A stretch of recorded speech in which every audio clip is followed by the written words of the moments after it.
அஸ்ஸலாமு அலைக்கும்.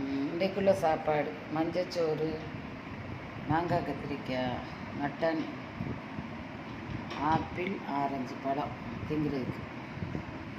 பாருங்கள் எப்படின்னு பார்த்துட்டு லைக் பண்ணுங்கள், ஷேர் பண்ணுங்கள், சப்ஸ்கிரைப் பண்ணுங்கள்.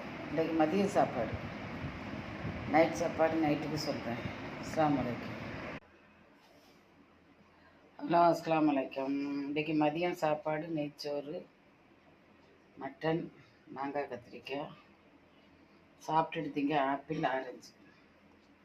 பார்த்துட்டு லைக் பண்ணுங்கள், ஷேர் பண்ணுங்கள், சப்ஸ்கிரைப் பண்ணுங்கள். எப்படி என்று சொல்லுங்கள். அஸ்ஸலாமு அலைக்கும் வரஹ்மத்துல்லாஹி வபரகாத்துஹு.